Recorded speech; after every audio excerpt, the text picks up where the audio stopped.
আমাদের জীবনে গুরুজনেরা, জ্ঞানী মানুষজন সবসময় একটা কথা বলেন, ধৈর্য ধরো। শুধুমাত্র দুটো শব্দ, কিন্তু কতটা বিশাল সেটা বোঝার চেষ্টা করুন। ছোট একটা অস্ত্র হাতে নিন এবং একটা বিশাল পর্বতে নিরন্তর প্রহার করতে থাকুন। ধৈর্য ধরে সেই কাজ করতে থাকুন। এমন একদিন আসবে, এই বিশাল পর্বতে আপনি একটা পথ তৈরি করবেন। কোনো ধনুর্ধর যখন নিজের বিদ্যা অর্জন করেন, তখন তাকেও ধৈর্য ধরতে হয়, তার নিজেকে সময় দিতে হয়, তবেই সে ধনুর্বিদ্যা শিখতে পারে। সেইভাবে আমাদের জীবনেও ধৈর্য ধরার খুব প্রয়োজন। পরিবারে ধৈর্য রাখতে পারলে তাহলে আস্তে আস্তে দেখবেন প্রেম বৃদ্ধি পাচ্ছে। সমাজে যদি ধৈর্য রাখতে পারেন তাহলে আস্তে আস্তে এই সমাজ আপনাকে সম্মান করবে। যদি নিজের জীবনে ধৈর্য রাখতে পারেন তাহলে নিজে থেকেই আত্মবিশ্বাস বাড়বে, নিজের বিকাশ হবে।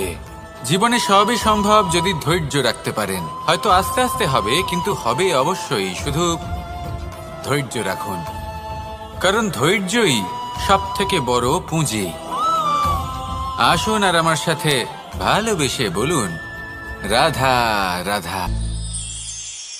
আমাদের জীবনে যখনই আমরা কোনো বড় দায়িত্বের সম্মুখীন হই, তখন আমরা তার থেকে দূরে পালাই আর এই অজুহাত দিই যে না না, এত বেশি ভার বহন করার যোগ্যতা আমার নেই, আমি করতেই পারবো না। দেখুন, এই সংসারে ভিন্ন ভিন্ন ধরনের গাছ আছে, ছোট গাছ, বড় গাছ, কিন্তু বটগাছের মতো বড় এবং নিবিড় গাছ আর একটাও নেই। সে নিঃস্বার্থভাবে এই সংসারকে সেবা করে যায়, ছায়া প্রদান করে, শীতলতা প্রদান করে। আর যখন এমন সময় আসে যখন তার ওপর বোঝা অত্যন্ত বেড়ে যায়, সে কিন্তু কোনোভাবেই ভেঙে পড়ে না। তখন সে নিজের নিঃস্বার্থ কর্মের ফল লাভ করে, সেই নিঃস্বার্থ কর্ম যা সে করেছে। তার দেহ থেকে ছোট ছোট ঝুড়ি বার হয় এবং তা কাণ্ডের আকার ধারণ করে। সেই কাণ্ড মাটির কাছে পৌঁছয় এবং তারপর তা বটগাছের সহায়ক হয়ে ওঠে। সে ভেঙে পড়ে যায় না। এইভাবে আপনিও জীবনে নিঃস্বার্থভাবে সবার সেবা করুন, ভালোবাসুন, সবাইকে সাহায্য করুন। যেদিন আপনার ওপর বোঝা অত্যন্ত বেড়ে যাবে, সেদিন এই সব মানুষ আপনাকে সাহায্য করার জন্য আসবেন, আপনার শক্তি হয়ে উঠবেন, আর আপনি বটগাছের মতোই মহান এবং বিশাল হয়ে উঠবেন। আসুন আর আমার সাথে ভালোবেসে বলুন, রাধা রাধা। একটা শব্দ আছে, পরিস্থিতি। অনেক মানুষের মুখে আমরা এই শব্দ শুনি। জীবনে যখন অসফল হই, দুঃখ আসে, সংকট আসে, কোনো বিপদ ঘনিয়ে আসে, তখন সমস্ত দোষ আমরা পরিস্থিতির ওপর চাপিয়ে দিই। আর দেখতে গেলে কোথাও না কোথাও ঠিকই করি। এই পরিস্থিতি প্রত্যেক দিনের মতো পাল্টাতে থাকে, কিন্তু এই দিন, এই রাত, এমন কেউ আছেন যিনি এর ওপরেও নিয়ন্ত্রণ সাধন করেন, আর তিনি হলেন সূর্য। ঠিক সেই রকমই আমাদের জীবনেও সূর্য হলো এই মন। যদি এই মনের উপর আমরা নিয়ন্ত্রণ করতে পারি, তাহলে আমরা জীবনকেও নিয়ন্ত্রণ করতে পারবো। প্রথমে এই মনের রাজা হয়ে উঠতে হবে।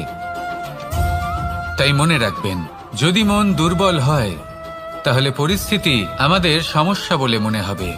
এই মন যদি স্থির হয়, পরিস্থিতি প্রতিস্পর্ধা বলে মনে হবে।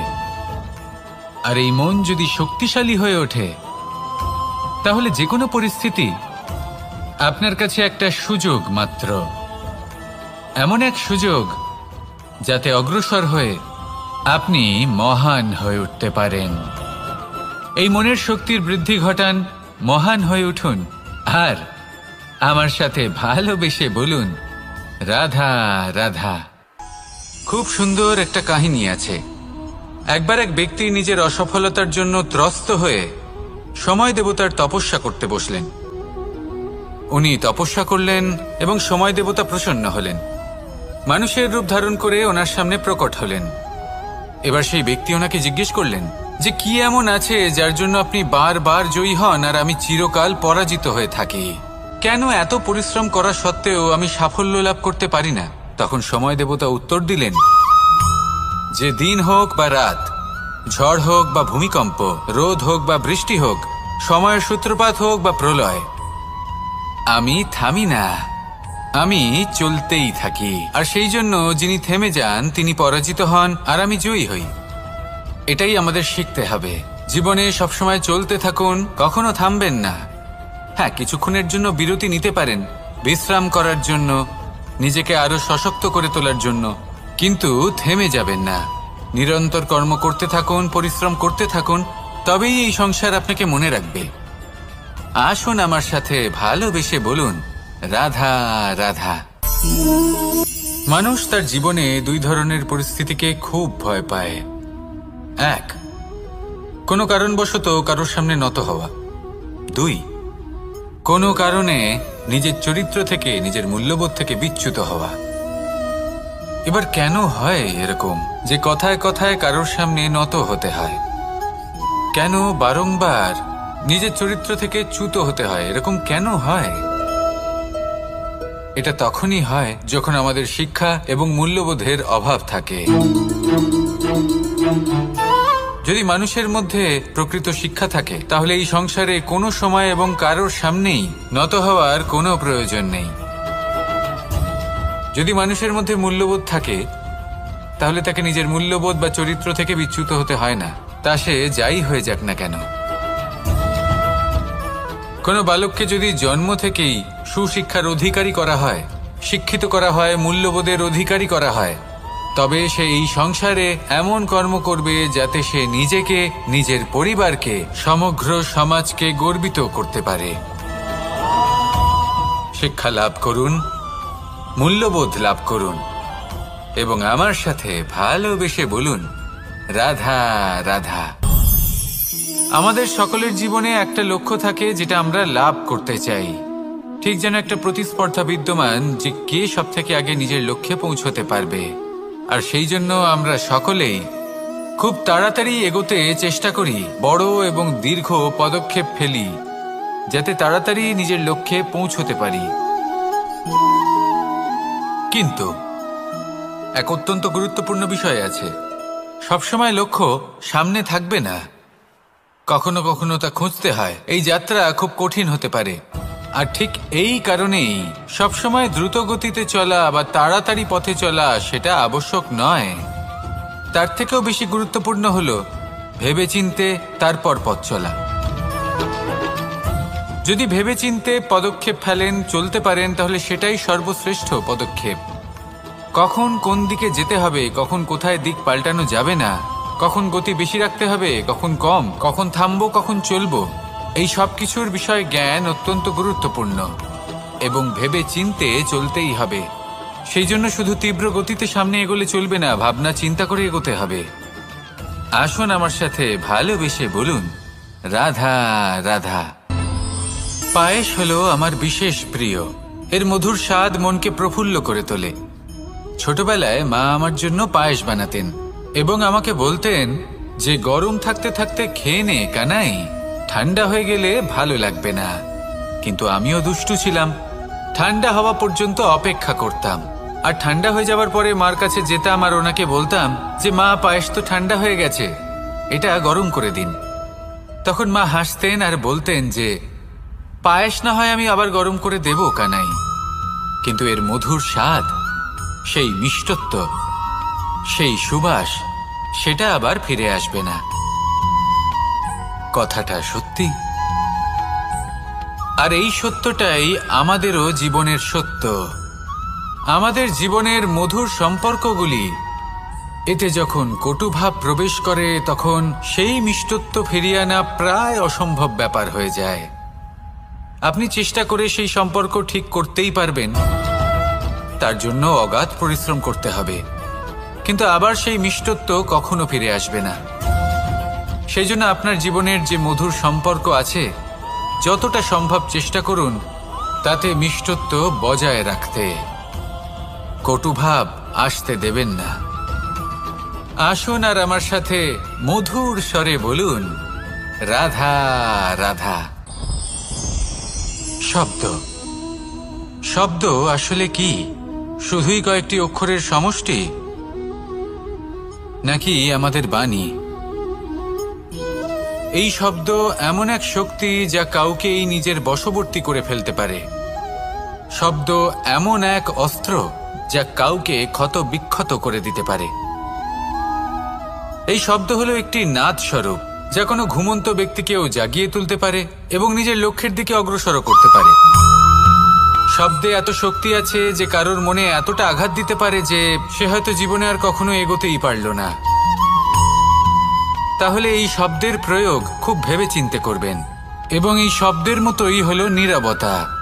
অনেক সময় এই নীরবতা আমাদের সহায়ক হয়ে ওঠে। অনেক সময় এটা আমাদের অনুশোচনাকে অনেক বেশি বাড়িয়ে তুলতে পারে। ভীষ্ম পিতামহ, অঙ্গরাজ কর্ণ যখন দ্রৌপদীর বস্ত্রহরণ হচ্ছিল তখন এনারা নীরব ছিলেন। দুর্যোধনের বিরোধিতা করেননি, ওকে বাধা দেননি। আর তারপর কি হলো সেটা আপনারা সকলে জানেন। দেখতে গেলে নীরবতা চুপ করে থাকা, কিন্তু যদি কোনো দুষ্টের সামনে চুপ করে থাকেন, যদি তার বিরোধিতা না করতে পারেন, তাহলে এই নীরবতাই অনেক বড় পাপের আকার ধারণ করে। মনে রাখবেন আর আমার সাথে ভালোবেসে বলবেন, রাধা রাধা। আভূষণ। কার না ভালো লাগে এই আভূষণ? আমরা পরিশ্রম করি, ধন অর্জন করি আর আভূষণ কিনে থাকি, কখনো নিজের জন্য, কখনো বা তাদের জন্য যাকে আমরা ভালোবাসি, বা তাদের জন্য যাকে আমরা সম্মান করি। হয়তো সেই জন্যই সীতা চূড়ামণি ধারণ করেছিলেন এবং আমি সামন্তকমণি। কিন্তু এটাই কি সেই প্রকৃত আভূষণ যা আপনার মূল্য বৃদ্ধি করে? না। শ্রীরামের আভূষণ হল ওনার নম্র ভদ্র ব্যবহার। মাতা সীতার আভূষণ হল ওনার সততা, ওনার নিষ্ঠা, ওনার ত্যাগ। অর্জুনের আভূষণ ছিল ওনার একাগ্রতা। রাধার আভূষণ ওনার প্রেম। এই আভূষণ কোথাও নেই, আপনার মনে আছে। যদি আপনার মনে মিষ্টতা থাকে, তা শান্ত হয়, তাতে সততা থাকে, নিষ্ঠা থাকে এবং প্রেম থাকে, তাহলে আপনার অন্য আর কোনো আভূষণের কোনো প্রয়োজন নেই। আপনি যতই ভিড়ের মাঝে থাকুন, আপনার ঔজ্জ্বল্য চোখে পড়বে। আসুন আর আমার সাথে ভালোবেসে বলুন, রাধা রাধা। এই সংসারের সবথেকে বড় সত্যি হলো জন্ম এবং মৃত্যু। কিন্তু আরো বড় একটা সত্য আছে, মিত্র এবং শত্রু, যা আমাদের সকলের জীবনে থাকে। মিত্র সে যে আমাদের সঙ্গ দেয় এবং সংসারের সবথেকে উঁচু শিখরে আমাদের নিয়ে যায়, এবং শত্রু সে যে যে কোনো মুহূর্তে যে কোনো শিখর থেকে আমাদের নিচে ফেলে দিতে পারে। এবার বিচিত্র ব্যাপার হলো এটাই যে আমরা নিজেরাই এদের সাথে নিয়ে চলি, নিজেরাই এদের পালন করি। তা কি করে? প্রথমে বুঝুন এই মিত্র এবং শত্রু কারা। আপনার নিজের মন, আর কেউ নয়। এই মনই হলো মিত্র যখন তাতে ভারসাম্য বজায় থাকে, তা নিয়ন্ত্রিত থাকে, তা পবিত্র হয়। কিন্তু যদি এই মন অনিয়ন্ত্রিত হয়ে পড়ে, যদি আপনাকে সে নিয়ন্ত্রণ করতে শুরু করে, তখন সেই আপনার সবথেকে বড় শত্রু হয়। সেই জন্য এই মনের ওপর নিয়ন্ত্রণ রাখতে শিখুন, এতে ভারসাম্য বজায় রাখতে শিখুন। তাহলে আপনি এমন এক বন্ধুকে পাবেন যে আপনাকে এই সংসারের শিখরে পৌঁছে দেবে। আসুন আমার সাথে ভালোবেসে বলুন, রাধা রাধা। ঈশ্বর আসলে কে? সংসারের বেশিরভাগ মানুষের কাছে ঈশ্বর হলেন এই সংসারের রচয়িতা, পালনকর্তা। কারোর কাছে উনি জ্ঞাতা, কারোর কাছে উনি হলেন আস্থার প্রতীক, আবার কারোর জন্য শুধুমাত্র অন্ধ বিশ্বাস।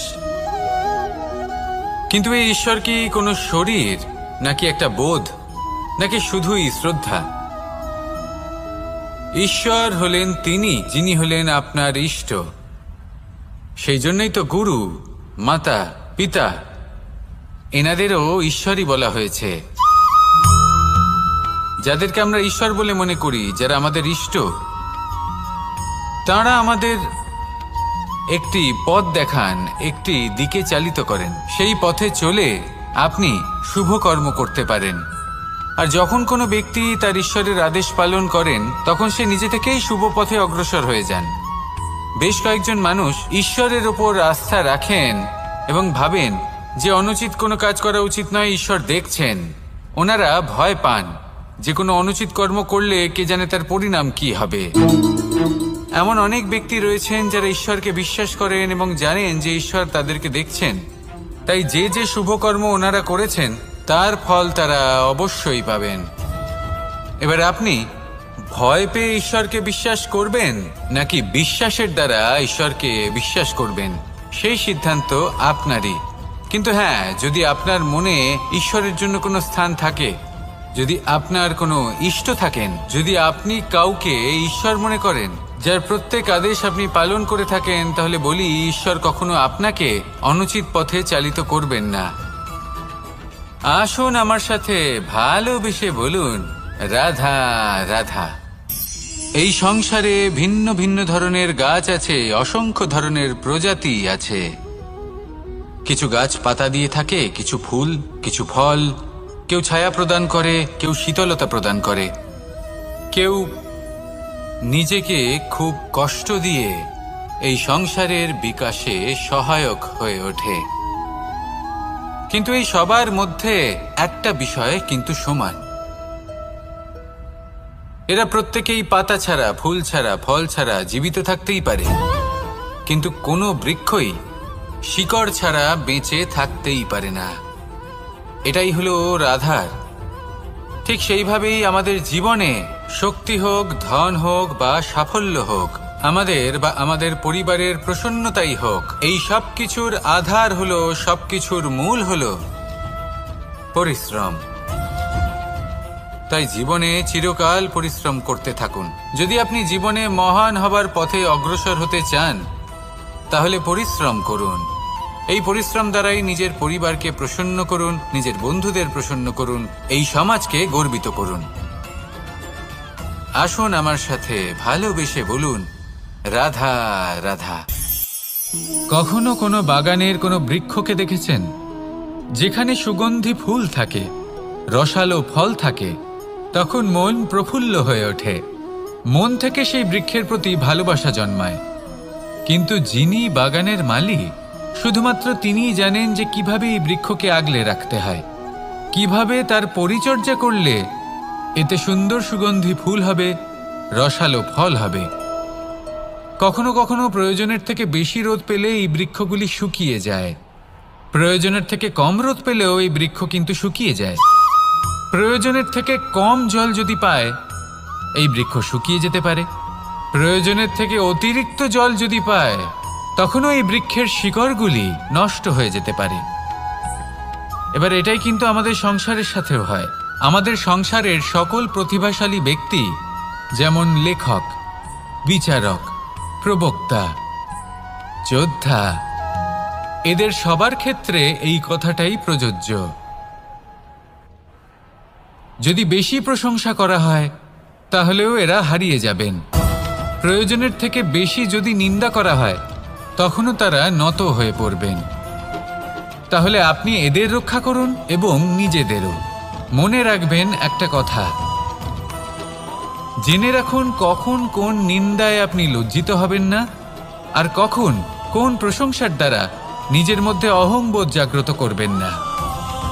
এই মন সুপ্রসন্ন হয়ে বলবে, রাধা রাধা। যদি আমি কোনো বনে যাই, কোনো নির্জন বনে, সেই বনের বিষয়ে, সেই পথের বিষয়ে, গাছপালার বিষয়ে, পশুপক্ষীর বিষয়ে আমার যদি কোনো জ্ঞান না থাকে, সেই বনের ক্ষুদ্র থেকে ক্ষুদ্রতর অংশের বিষয়ে যদি আমার কোনো জ্ঞান না থাকে, তাহলে হতেই পারে সেই বনে কোথাও আমি হারিয়ে যাব। হয়তো এমনভাবে হারিয়ে যাব, কোনোদিনও বাইরেই বেরোতে পারবো না। তাই সেই বনের বিষয়ে জ্ঞান লাভ করা আবশ্যক। এটাই হলো শিক্ষা। জীবনে বেশিরভাগ মানুষই কেন অসফল হন? ওনারা একটা লক্ষ্য স্থির করেন, কিন্তু সেই পথের বিষয়ে তারা পর্যাপ্ত জ্ঞান অর্জন করেন না। সেই পথে কি বিপদ আসতে পারে প্রত্যেকটা পৃষ্ঠার জ্ঞান তাদের নেই, আর সেই জন্যই তারা অসফল হন। আপনি জীবনে যখনই কোনো লক্ষ্য স্থির করবেন, কোনো লক্ষ্য সাধন করবেন, পরিকল্পনার সাথে সেই পথে অগ্রসর হন। সেই পথকে বোঝার চেষ্টা করুন, সেই পথের বিপদ সম্পর্কে জ্ঞান লাভ করুন, সব কিছু জানার চেষ্টা করুন, অজানা তথ্য আহরণ করুন, আর তারপর সেই লক্ষ্যের প্রতি নিজেকে সমর্পিত করুন।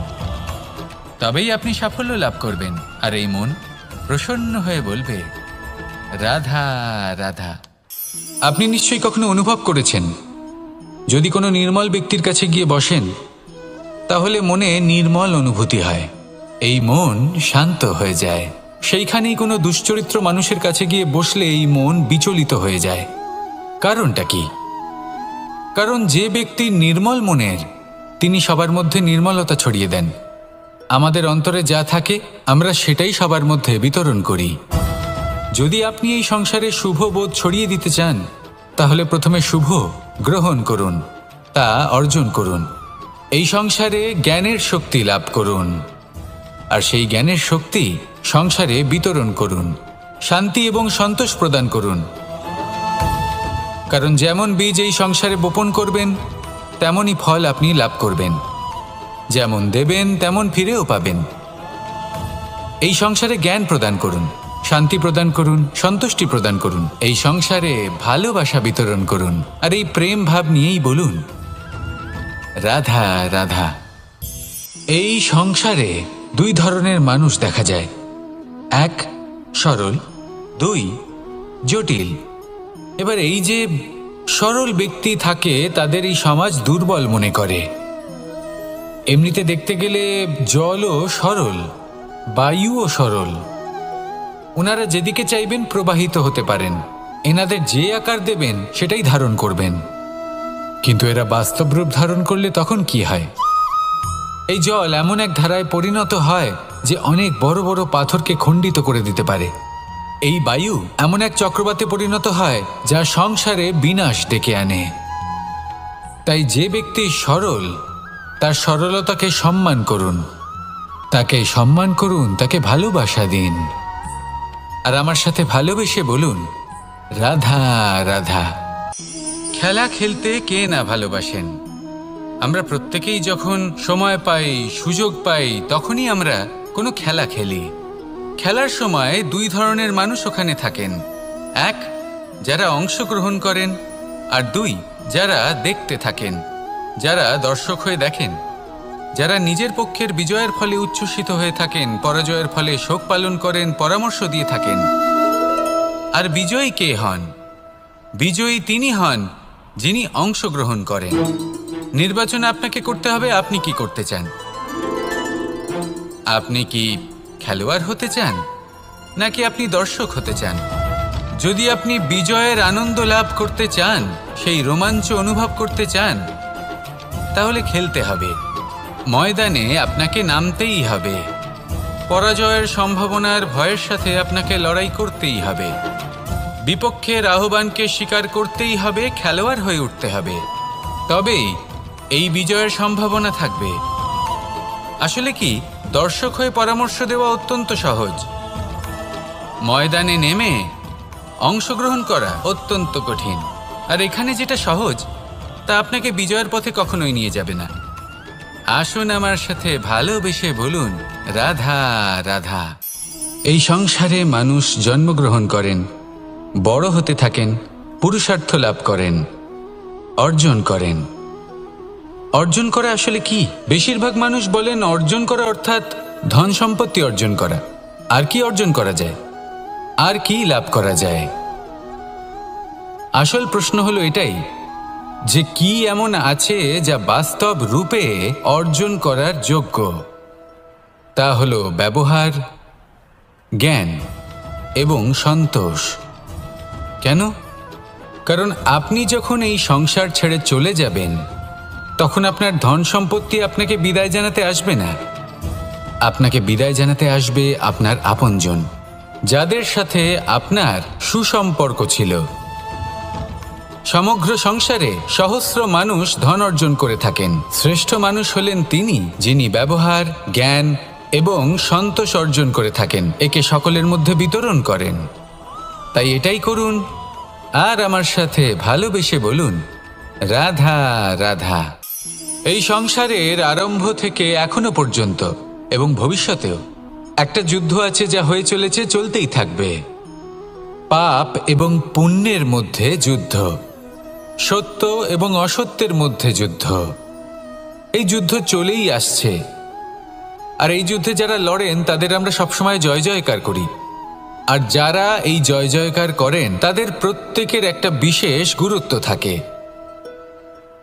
যখনই কোনো যোদ্ধা যুদ্ধক্ষেত্রে ক্লান্ত হয়ে পড়ে, শক্তিহীন হয়ে পড়ে, তখন এরা জয় জয়কার করে, শঙ্খ বাজাতে থাকে। সেই যোদ্ধাকে অনুপ্রেরিত করে, শক্তি এবং সাহসে ভরিয়ে তোলে, আর তখন সেই যোদ্ধা সেই যুদ্ধকে এগিয়ে নিয়ে যেতে পারে।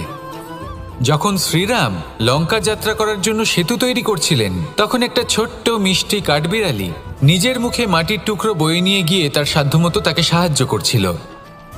শ্রীরাম দেখলেন এবং বললেন যে ও তো সবার মনোবল বৃদ্ধি করছে, সবাইকে প্রেরিত করছে।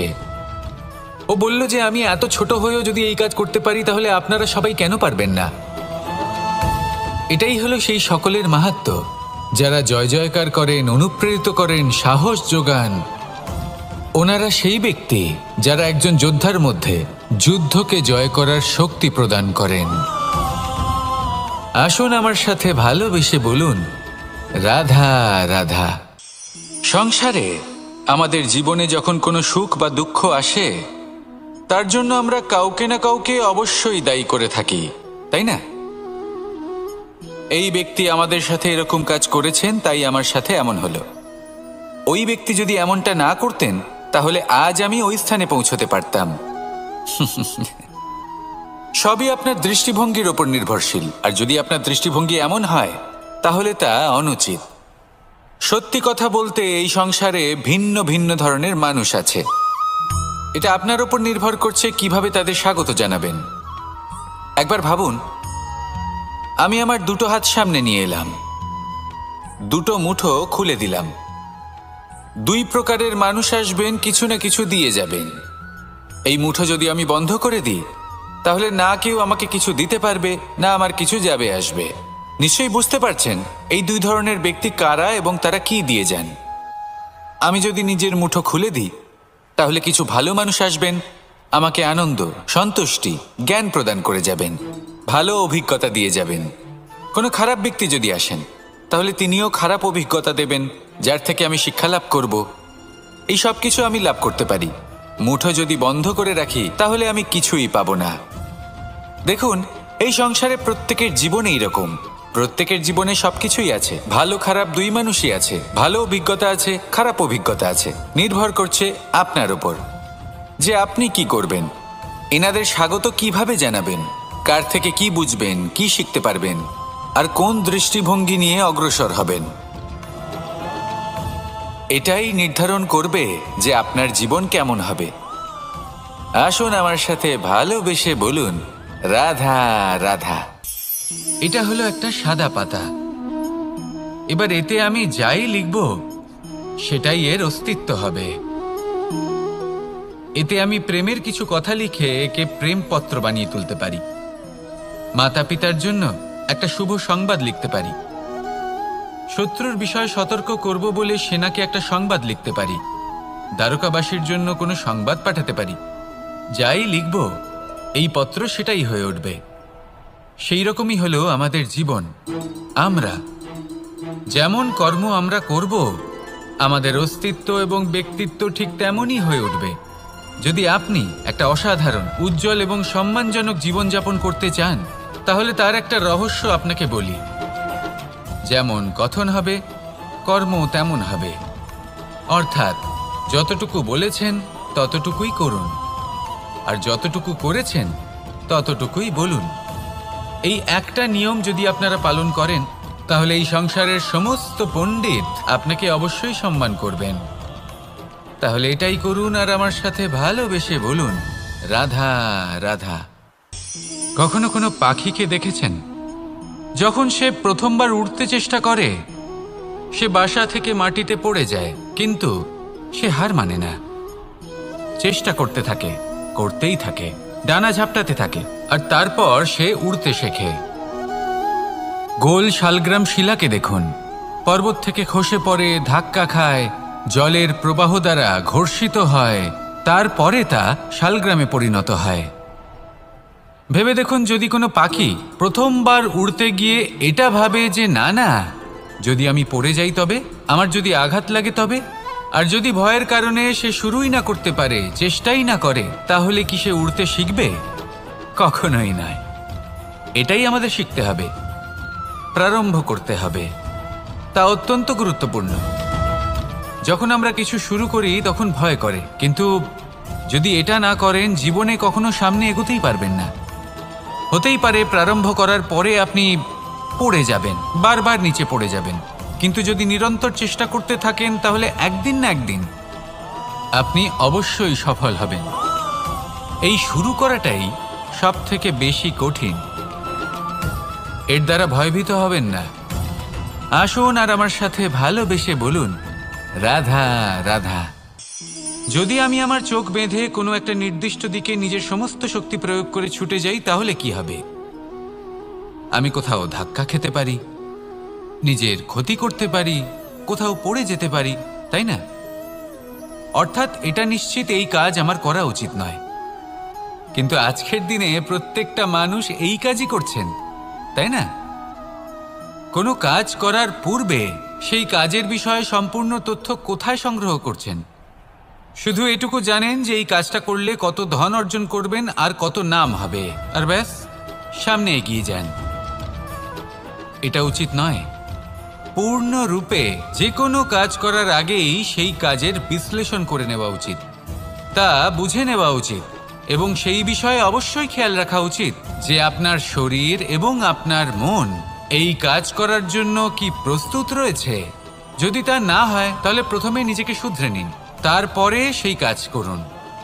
যদি এইভাবে জীবনে সামনে এগোন তাহলে সাফল্যের সম্ভাবনা জীবনে অনেক বেশি বেড়ে যাবে। তাহলে এটাই করুন আর আমার সাথে ভালোবেসে বলুন, রাধা রাধা। এই সংসারের সব থেকে বড় যোদ্ধা কে? কেউ বলবেন অর্জুন, কেউ বলবেন ভীম, কেউ বলবেন হনুমান, আদি ইত্যাদি। কিন্তু এই সংসারের সব থেকে বড় যোদ্ধা আপনার মনের ভেতরে আছে, আপনার মনের মধ্যে আছে। সেই ব্যক্তি সব থেকে উঁচুতে পৌঁছতে পারেন যিনি নিজের অন্তরের খামতি বুঝতে পারেন, নিজের দোষ বুঝতে পারেন, তার সাথে লড়াই করেন এবং তার উপর বিজয় লাভ করেন। যে ব্যক্তি এটা শিখতে পারেন, যে ব্যক্তি এটার উপর জয়লাভ করতে পারেন, তিনি হলেন সব থেকে বেশি শক্তিশালী, সব থেকে বেশি বীর এবং সব থেকে বেশি পরাক্রমী ব্যক্তি। আমরা সকলে এই সংসারকে পাল্টাতে চাই। তার জন্য প্রথম পদক্ষেপ আপনাকে নিতে হবে, নিজেকে দোষমুক্ত করতে হবে। যদি মানুষ নিজের অন্তরের দোষ বুঝতে পারেন এবং নিজেকে দোষমুক্ত করতে পারেন, তাহলে এই সংসার নিজে থেকেই দোষমুক্ত হয়ে যাবে, তাই না? তাহলে নিজেকে দোষমুক্ত করুন আর আমার সাথে ভালোবেসে বলুন, রাধা রাধা। মানুষের জীবন সবসময় ন্যায় আর অন্যায়ের মাঝে ঘুরপাক খেতে থাকে। প্রত্যেক মানুষের মনে হয় কোথাও না কোথাও তার সাথে অন্যায় হচ্ছে। কেউ বলেন যে ভাগ্য আমার সাথে অন্যায় করেছে, কেউ আবার বলেন এই সংসার আমার সাথে অন্যায় করেছে। আর প্রত্যেকেই ন্যায় বিচার চাইতে বৈঠক দাবি করে বসেন। কখনো এই বিচার গৃহে যান, আবার কখনো ওই বিচার গৃহে। যদি সত্যি কথা বলি, এই সংসারের সব থেকে বড় বিচার গৃহ আপনার কাছেই রয়েছে, আপনার মন। আপনার মনই হলো সব থেকে বড় বিচার গৃহ। এ খুব ভালো করেই জানে কি শুদ্ধ আবার কি অশুদ্ধ, এর শুভ অশুভর জ্ঞান রয়েছে, এ সব জানে। দেখতে গেলে প্রত্যেকটা মানুষ যদি নিজের মনের কথা শোনেন, তাহলে তিনি ভালোভাবেই বুঝতে পারবেন তিনি কি উচিত করেছেন আর কি অনুচিত। দিনে একবার রাত্রের নিদ্রায় যাওয়ার পূর্বে নিজের সাথে বসুন, চোখ বন্ধ করুন আর বিচার করুন আজ আপনি কি উচিত করেছেন আর কি অনুচিত। আপনার মন সঠিক বিচার তখনই করে দেবে। আসুন আমার সাথে ভালোবেসে বলুন, রাধা রাধা। আপনি কখনো কোনো পাথরের বুক চিরে বয়ে চলা কোনো নদী দেখেছেন? পাথর নদীর সামনে নত হয়ে যায়, তাকে বাধা দিতে চেষ্টা করে কিন্তু কখনো বাধা দিতে পারে না। এই নদী হলো ততটাই শক্তিশালী, কিন্তু এর আরম্ভ কোথা থেকে হয়? দূরে কোথাও কোনো পর্বতের চূড়াতে এক বিন্দু জল ঝরে পড়ে আর তার সাথে হিম গলিয়ে দেয়। তারপর জলের শক্তি বৃদ্ধি পায়, তারপর অনেক বিপদের সম্মুখীন হয় আর অনেক ধরনের বাধা সে অতিক্রম করে।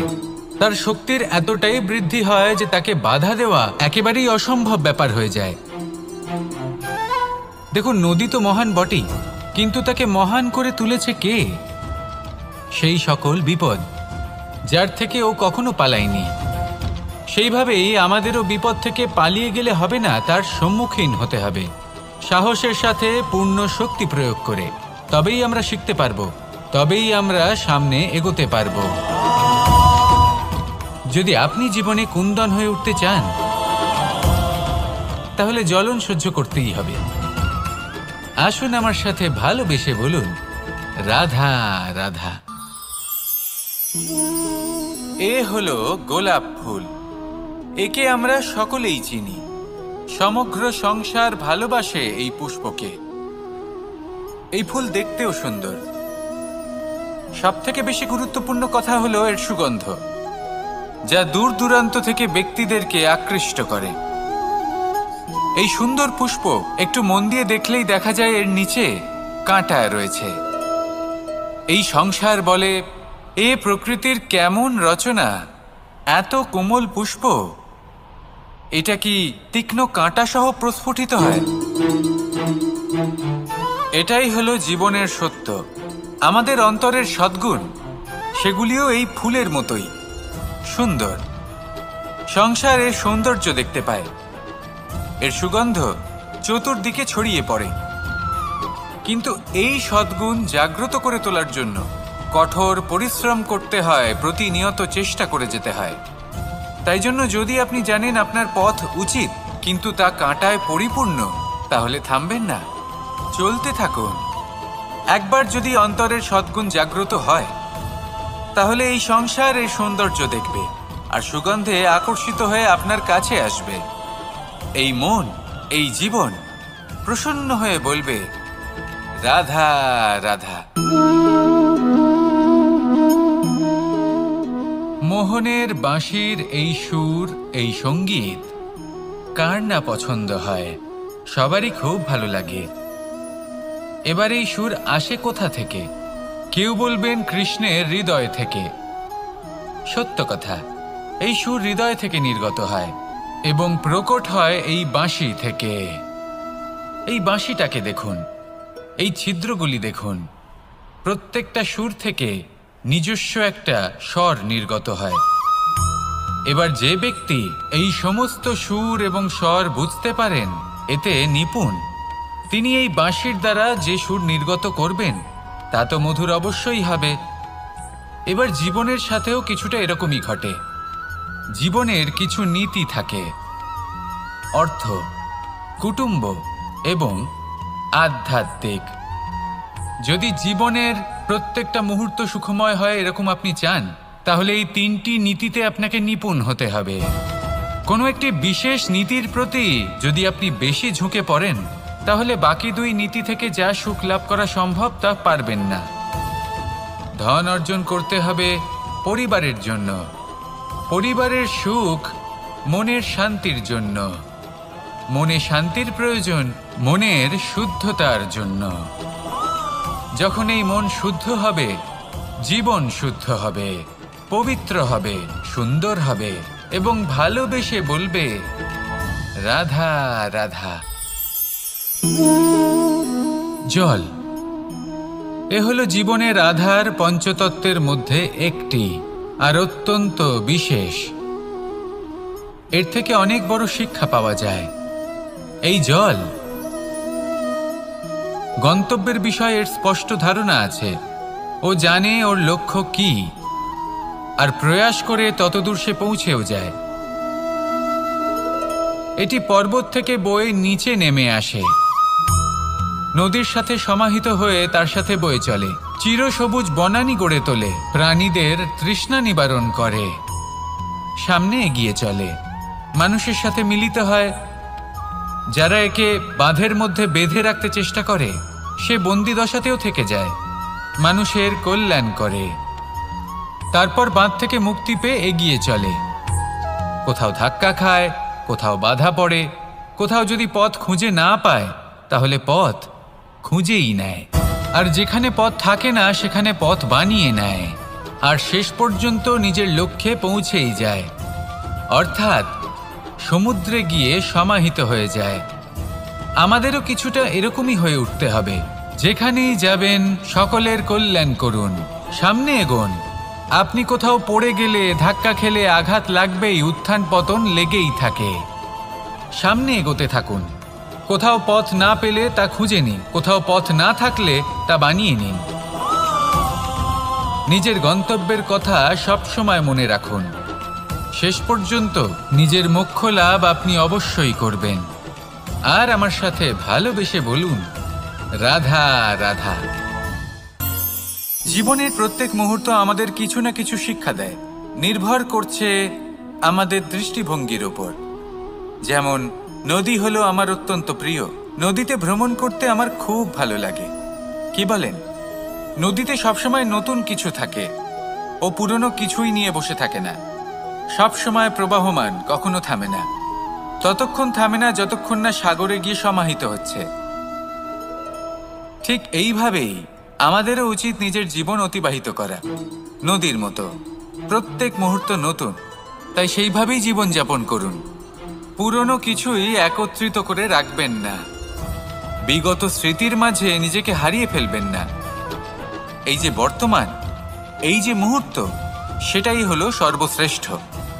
এর মাঝেই জীবন যাপন করুন, নদীর মতো প্রবাহমান হতে শিখুন। আপনি শিখে গেলে তাহলে মনে রাখবেন, আমার আপনার মাঝে বিচরণ করতে বড়ই ভালো লাগবে। যে ব্যক্তি আনন্দের সাথে জীবনের প্রত্যেকটা মুহূর্ত অতিবাহিত করে কোনো চিন্তা ছাড়াই, প্রবাহমান হয়, কখনোই থামে না, যতক্ষণ না মুক্তি লাভ করছেন, এমন ব্যক্তির মধ্যেই রাধাকৃষ্ণ বসবাস করেন। তাহলে আসুন আমার সাথে ভালোবেসে বলুন, রাধা।